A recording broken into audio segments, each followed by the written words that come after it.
होगी, जहां पर स्टेट इलेक्शन कमिश्नर को लेकर लगातार जो कयास हैं वो लगाए जा रहे थे और अब इनकी नियुक्ति की प्रक्रिया शुरू हो चुकी है। 70 वर्ष इनकी आयु सीमा हो चुकी है, जहां पर चयन पैनल में सकीना इत्तू ने जो है उन्हें भी नामित किया गया है, उनका नाम भी सामने आया है। जो पैनल बनाया गया है उसमें सकीना इत्तू जो कि हेल्थ एंड एजुकेशन मिनिस्टर हैं वो भी रहने वाली है। पंचायत और नगर निकाय चुनाव की राह अब साफ हो चुकी है, जमीनी लोकतंत्र की बहाली की और एक अहम कदम माना जा रहा है। तो आपको बता दें कि जम्मू कश्मीर सरकार ने स्टेट इलेक्शन कमिश्नर की नियुक्ति प्रक्रिया शुरू कर दी है और ये कदम विधानसभा द्वारा स्टेट इलेक्शन कमिश्नर की अधिकतम आयु सीमा जो कि 65 वर्ष थी अब उसे बढ़ाकर 70 वर्ष कर दिया है और इसके अंदर संशोधन विधेयक को मंजूरी मिलने के बाद ये अहम कदम उठाया गया है। स्टेट इलेक्शन कमिश्नर को केंद्र शासित प्रदेश में पंचायत और शहरी स्थानीय निकाय चुनावों के संचालन की अहम जिम्मेदारी सौंपी जाती है।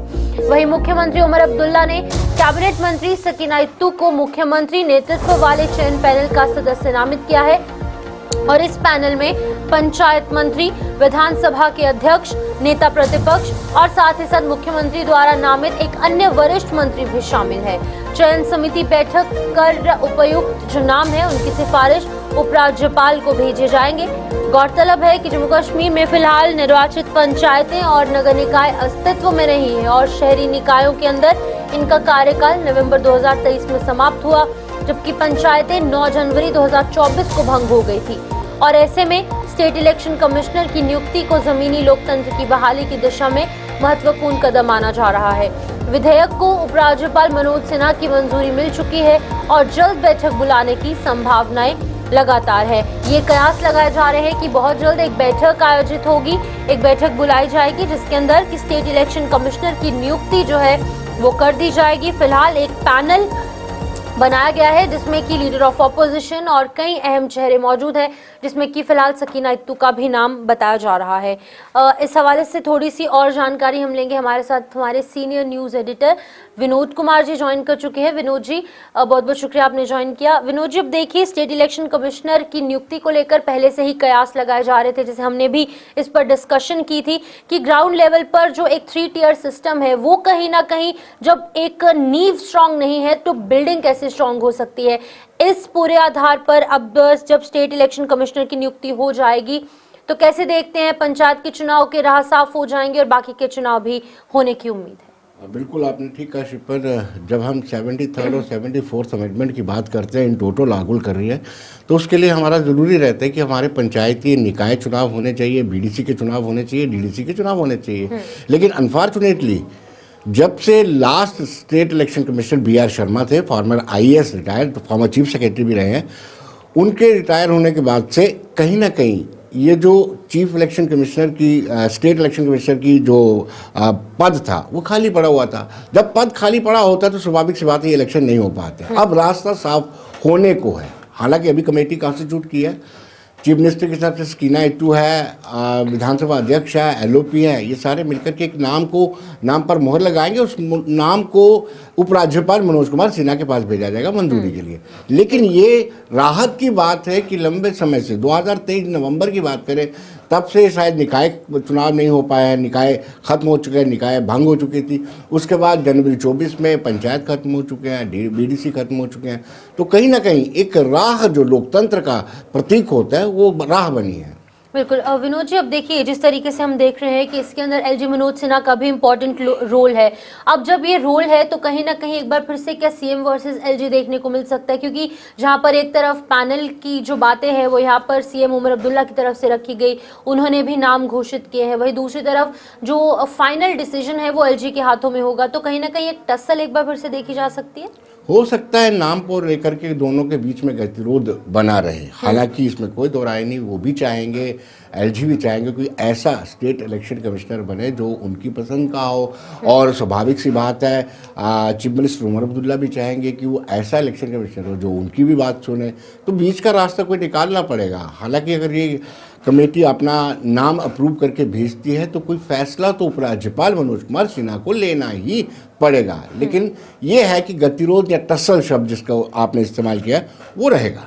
बिल्कुल विनोद जी, अब जब ये स्टेट इलेक्शन कमिश्नर की नियुक्ति हो जाएगी, उसके बाद पंचायत के चुनाव और बाकी के चुनाव जिसकी उम्मीद है कि बहुत जल्द हो सकते हैं, अभी फिलहाल घोषणा नहीं हुई है, कयास 2024 से ही लगाए जा रहे हैं। जब लोकसभा के इलेक्शंस हुए, उसके बाद असेंबली इलेक्शंस हुए, लेकिन अब देखिए ऊपर की गवर्नमेंट बन चुकी है, सेंटर की गवर्नमेंट बन चुकी है, लोगों को अपनी चुनी हुई सरकार मिल चुकी है, लेकिन ग्राउंड लेवल पर एक गाँव से लेकर गली नुक्कड़ तक की जो सरकार है, जिसे हम डिसेंट्रलाइजेशन कहते हैं, वो नहीं हो पा रही है। ये कितना जरूरी है कि जल्द से जल्द करवाया जाए?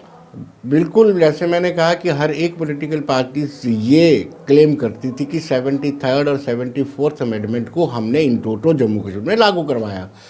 और दूसरी बड़ी बात यह कि जब इलेक्टेड गवर्नमेंट होती है, जो एमएलएज होते हैं, उनकी पावर थोड़ी सी कंस्ट्रेन हो जाती हैं। जब डीडीसी बनते हैं, बीडीसी बनते हैं, सरपंच पंचिस बनते हैं, तो कहीं वो तो कतई नहीं चाहेंगे, लेकिन लोकतंत्र को पूर्ण रूप से लागू करने के लिए, जैसे आपने कहा सत्ता के विकेंद्रीकरण के लिए, ये 3 टायर सिस्टम होना बड़ा लाजमी है। और मुझे लगता है कि आपकी जो सेंटर से फंडिंग भी आती है वो रुक जाती है जब आपके पास पंचायतें नहीं है, जब आपके पास बीडीसी नहीं, जब आपके पास डीडीसी के इलेक्शन नहीं है, आपके निकाय नहीं होते हैं, तो आपको जो सेंटर से फंडिंग आती है वो रुक जाती है। उस फंडिंग को रिस्टोर करने के लिए लाजमी है कि इलेक्टेड रिप्रेजेंटेटिव हो, और उसमें निकाय भी हो, पंचायत भी हो, डीडीसी भी और बीडीसी भी हो। तो इसलिए ज़रूरी हो जाता है कि चुनाव होने ही चाहिए।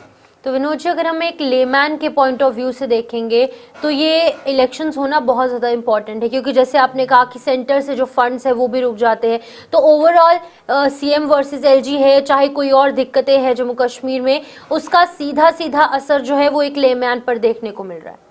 बिल्कुल, आप देखिए कि आपकी गली, गांव की गली बनानी है, गांव में छोटा सा भी कोई कंस्ट्रक्शन करनी है, प्रोजेक्ट बनाना है, तो उसमें आपकी पार्टिसिपेशन होती है। आपकी पार्टिसिपेशन होती है, आप सुझाव देते हैं, उसके मुताबिक ही वो बनता है। जब आपके पास पंचायतें नहीं हैं, पंचायती में इलेक्टेड मेंबर नहीं है, तो आपकी जो राय है वो कहीं मायने नहीं रखती है। इसलिए लोगों को लगता नहीं है कि ये हमारी सरकार है, हमारी राय से विकास हो रहा है। इसलिए उनकी राय से विकास हो, इसलिए चुनाव बड़े लाजमी हैं। ये सभी चुनाव इसलिए ज़्यादा इंपॉर्टेंट हो जाते हैं कि लेमैन को लगता है, एक आम आदमी को लगता है कि मेरे सुझाव भी इस विकास का एक हिस्सा है। बिल्कुल। तो इसलिए लेमैन के लिए ये लाजमी हो जाता है कि उनका इलेक्टेड रिप्रेजेंटेटिव हो, और जब वो कोई प्रोजेक्ट का निशानदी करे तो उसमें उसका भी सुझाव लिया जाए। बिल्कुल, ठीक है विनोद जी, बहुत बहुत शुक्रिया, आपने ये तमाम जानकारी जो है वो आगे दर्शकों तक पहुंचाई। फिलहाल आपको बता दें कि स्टेट इलेक्शन कमिश्नर की जो नियुक्ति है उसकी एक जो प्रक्रिया है वो शुरू हो चुकी है। एक पैनल जो है वो बनाया गया है, जिसके अंदर लीडर ऑफ ऑपोजिशन होंगे और असेंबली के अध्यक्ष जो है वो भी यहाँ पर नजर आएंगे, सकीना इत्तू, और अन्य जो मंत्री हैं वो इसके अंदर मौजूद रहेंगे। और अब उम्मीद है कि जो इलेक्शंस पेंडिंग है, लोकसभा और असेंबली के बाद अब पंचायत की इलेक्शंस जो पेंडिंग है, नगर निकाय चुनाव है वो भी पेंडिंग है, वो भी जल्द से जल्द हो जाए जब स्टेट इलेक्शन कमिश्नर की नियुक्ति हो जाए।